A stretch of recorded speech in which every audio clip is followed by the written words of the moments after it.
बात सच है कि हम लोग एक अच्छे दौर से नहीं गुजर रहे हैं। कोरोना वायरस से हमारा देश ही नहीं पूरी दुनिया प्रभावित है और सबसे ज्यादा प्रभावित है हमारे डेली वेज वर्कर्स, जो देश के अलग अलग कोने से आते हैं रोजगार के लिए, ताकि वो अपना और अपने परिवार का पेट पाल सके। गिव इंडिया, एक्शन एड और हेलो लाया है मैं भी कोविड वॉरियर, एक इनिशिएटिव जिसमें हम सब साथ आए और कोविड-19 से लड़े। So join the cause and support our daily wage workers. Jai Hind.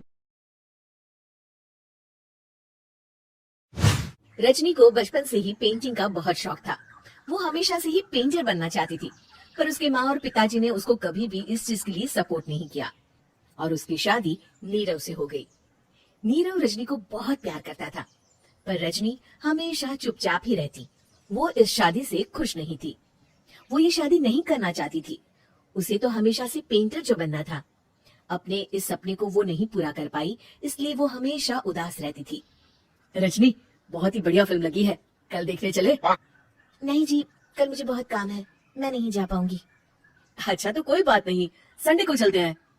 देखिए, मुझे फिल्म देखना पसंद नहीं है, आपको जाना है तो चले जाइए। नीरव को मना करके रजनी वहाँ से चली जाती है और अपने बैग को खोलकर उसमें बंद पड़े ब्रश और कलर्स को देखकर रोने लगती है। रजनी, चलो ना कहीं बाहर खाने चलते हैं, कुछ तुम्हारी पसंद का। जी मुझे नहीं जाना, मेरी तबीयत ठीक नहीं है। रजनी वहाँ से चली जाती है। नीरव को समझ नहीं आता कि रजनी उससे इतना दूर क्यों रहती है। वो जब भी उसके साथ वक्त बिताना चाहता है, रजनी कोई ना कोई बहाना बना देती है। एक दिन घर पर कोई नहीं था। रजनी घर का सारा काम जल्दी से खत्म कर लेती है। घर पर अकेले होने के कारण वो सोचती है कि वो आज पेंटिंग करेगी। वो अपने कमरे में जाकर पेंट ब्रशेस और कलर्स निकालकर जैसे ही कलर मिक्स कर रही होती है कि दरवाजे पर बेल बज जाती है। अब कौन आ गया इस वक्त? इतनी मुश्किल से तो मुझे पेंट करने का मौका मिला है। रजनी दरवाजा खोलती है तो उसकी सास अपनी सहेलियों के साथ खड़ी होती है और सब घर के अंदर आ जाते हैं। अरे बहू, सबको शरबत बनाकर पिला दे, बाहर तो बड़ी गर्मी है। जी। रजनी पेंट ना कर पाने से उदास हो जाती है। उसे गुस्सा भी आ रहा होता है कि उसने इस शादी के लिए हाँ क्यों कह दी। वो रसोई में जा रही होती है कि उसकी सास उसे रोकती है। बहू, सबके खाने का भी इंतजाम कर लेना, आज का लंच तो ये सब यही करेगी। हाँ। रजनी बिना कुछ कहे रसोई में चली जाती है, सबके लिए खाना बनाती है। सब खाना खाते हैं और रजनी घड़ी देखती है कि ये सब कब जाएंगे ताकि वो अपनी पेंटिंग कर सके। जब शाम होती है तब सब चले जाते हैं अपने घर। अरे बहू, सब तेरे खाने की तो बहुत तारीफ कर रहे थे, सबको बहुत अच्छा लगा खाना। आपको मुझे सुबह बताना चाहिए था ना कि आपकी सहेलियां आ रही हैं। पता भी है कितना वक्त लगा सारा खाना बनाने में। अरे बहू, तू ऐसे कैसे बात कर रही है मुझसे? तो और कैसे बात करूं? मैं इस घर की कोई नौकरानी नहीं हूँ कि इतना काम करूंगी। रजनी अपने कमरे में जाकर दरवाजा बंद कर लेती है। शाम को जब नीरव आता है तो उसकी माँ उसे पूरी घटना के बारे में बताती है। क्या रजनी ने आपसे इस तरह बात की माँ? हाँ, और पता नहीं उसे क्या हो गया है, शाम से बाहर भी नहीं आई है। मैंने तो कई बार आवाज दी, खाना भी नहीं खाया उसने। तू ही बात करके देख ले बेटा। नीरव अपने कमरे का दरवाजा खटखटाता है। रजनी, दरवाजा खोलो, मैं हूँ।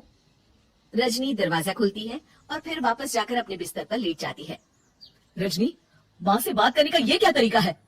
मैंने कोई गलत बात नहीं की है। अरे तुम क्यों ऐसे बर्ताव कर रही हो सबके साथ? क्या तुम इस शादी से खुश नहीं हो? रजनी कुछ नहीं बोलती। अरे बताओ मुझे रजनी, क्या ये शादी तुम्हारी मर्जी के खिलाफ हुई है? हाँ, मैं ये शादी कभी नहीं करना चाहती थी। तुमसे क्या, मैं किसी से भी शादी नहीं करना चाहती थी। रजनी रोने लगती है। चुप हो जाओ रजनी, बताओ मुझे, तुम क्यों नहीं करना चाहती थी शादी? रजनी बेड के नीचे से अपने पेंटिंग्स, कलर्स, ब्रश, पेपर्स निकालती है। इतने में उसकी सास भी कमरे में आ जाती है। ये देख रहे हो, ये थे मेरे सपने। मैं पेंटर बनना चाहती थी, पर माँ पापा ने कभी सपोर्ट नहीं किया और मेरी शादी करवा दी। मेरे सारे सपने टूट गए। हर वक्त बस गुस्सा आता रहता है मुझे। मैं जानती हूँ कि आप लोगों की इसमें कोई गलती नहीं है, पर मैं क्या करूँ, मुझे समझ में नहीं आता। रजनी फूट फूट कर रोने लगती है। मुझे माफ कर दीजिए, आप दोनों के साथ मैं बहुत बुरा बर्ताव कर रही हूँ। अरे रजनी बेटा, चुप हो जाओ तुम। नीरव पानी लेकर आता है। ये लो पानी पियो और शांत हो जाओ। रजनी पानी पीती है और उसकी सास पेंटिंग्स देख रही होती है। अरे नीरव, हमें तो पता ही नहीं था कि हमारी बहू कलाकार है। अरे कितनी अच्छी पेंटिंग्स बनाई है देखो तो। ये वाली तो मैं अपने कमरे में ले जाऊंगी।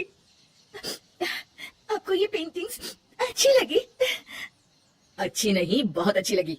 और तुमने हमें बताया क्यों नहीं? तुम जब चाहे पेंटिंग कर सकती हो रजनी। हम तुम्हारे सपनों को पूरा करने में तुम्हारा पूरा साथ देंगे। हाँ बेटा, हम कला की कद्र करते हैं। हम कलाकार तो नहीं, पर मुझे गर्व है कि मेरी बहू एक कलाकार है। रजनी, नीरव और सास तीनों हंस पड़ते हैं।